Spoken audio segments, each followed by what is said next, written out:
Rode myself in this nice little spot here. Appears to have some fish. Oh, there we go, fish on. Oh, wow. Check him out on the nymph. Very nice. All right, buddy. Thank you very much.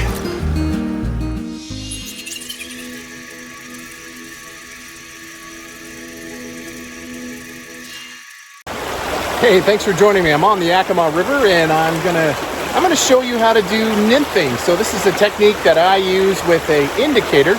There's Euro nymphing, which means you don't use an indicator. It's a real short cast, and you kind of just feel the fish when it takes the nymph.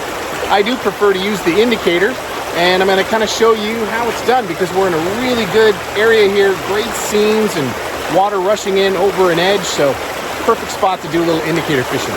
So let me show you how I indicator fish a river.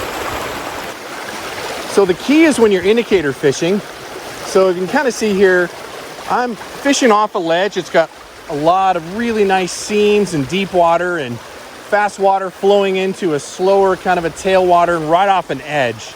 So I'm estimating that edge is between 3 to 5 feet deep. So I've got my first fly about 2.5 feet off the indicator. And about 18 inches below that is my nymph setup. So I'm doing a nymph dropper. And the reason why I've chosen to do this is I've seen a few topwater actions, so the fish are not necessarily, sitting at the bottom and only eating at the bottom. They are looking up.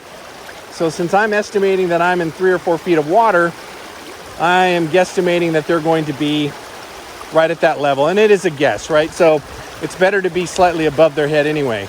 You want to throw it just upstream from where you want to fish it, right? Because you want that indicator to bring the flies right into that sweet zone and have them be down in that water column that you're targeting.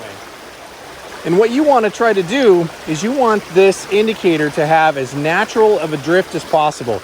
Imagine a leaf floating down the river, right? You don't want to have any drag on that indicator at all, because if there's any drag at all, that means it's pulling the flies up and off of the bottom and off of that water column that you're fishing. So it's real important to try to have that indicator as drag free as possible. Now, again, we talked about the leaf floating down the river. If you see any variation at all, any variation of that float, if it doesn't look like it's naturally going down, that means a fish probably took it, and you want to quickly set the hook. And remember, it's fast and not a lot of power. You want to be quick until you feel the fish on the line. Oh, so there, I don't know if you saw that, but I had a fish bump it. So you want to be quick, but not too powerful. No drag on that indicator. There we go. Oh. So no drag on the indicator. You're just letting the nymphs cruise right through the water column and waiting for any type of variation in that float. Let's watch that indicator. Looking for any variation in the move at all. And then I'm going to set it and hopefully catch a fish. So why did I choose 2.5 feet off of the indicator? I choose 2.5 feet off the indicator just because it's really just a guess, right? If I don't get anything that hits it after several casts, I might bring the indicator down and bring the flies a little bit further down, lengthen the distance between the indicator and flies. So really, it's just a best guess. And the thing is, if you're not catching fish, there's fish in there. If you're not catching fish, then you need to make a small variation, and it's either bringing the indicator a little bit up or bringing the indicator down so that you can target where those fish are.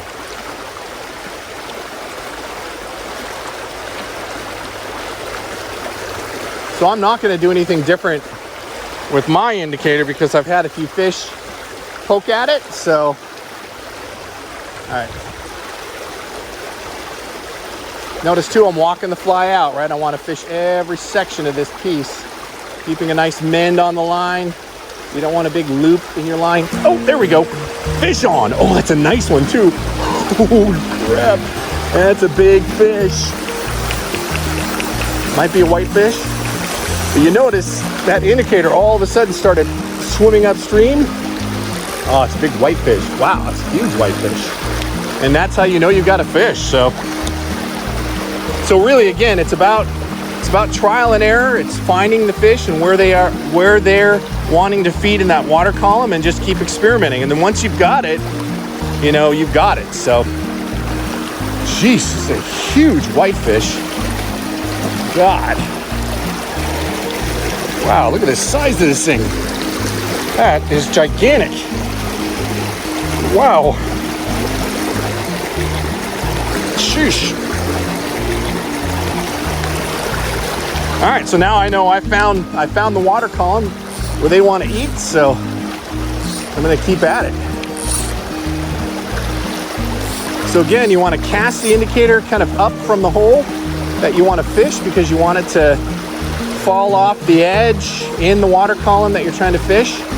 And you're just watching that indicator really closely, and any variation at all in the drift, you want to quickly set the hook. It's not a lot of power, it's a lot of quickness, so you don't snap your line.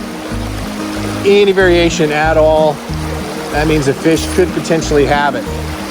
So there's a lot of other ways to fish rivers as well. You know, from using streamers, swinging streamers, which I've done, but it's a whole different technique. But today we're just going to talk about nymph fishing rivers and what you do to improve your chances of catching a fish. There's another one. Watch that indicator. Oh, see, that was terrible. I was checking the camera. That's bad. Fish grabbed that. Watch that indicator. Seeing if it makes any weird movements. Fish on.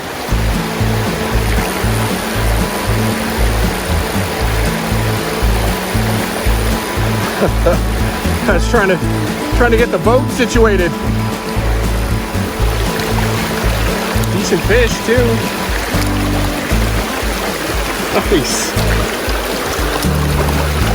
Shit. Almost lost my whole setup.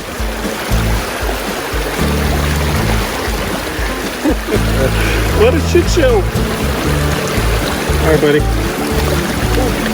Nice cut on the other nymph. Nice little fish.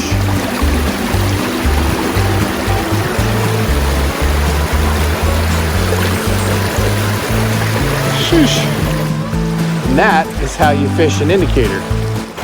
So there's really no exact science, right? So you estimate the depth of the water, how fast the current's running. You kind of look around, right, and see if fish are rising. That means they're more on top of the water column and they're looking up. As long as the fly is above his head, you have a chance to catch it. But it's really about trial and error. So if you start with I got a fish. So if you start fishing in a certain water column and you're not getting any bites, then change it up, right? Go a little deeper, go a little shallower until you find that sweet spot where they're eating. But that's how you indicator fish a river.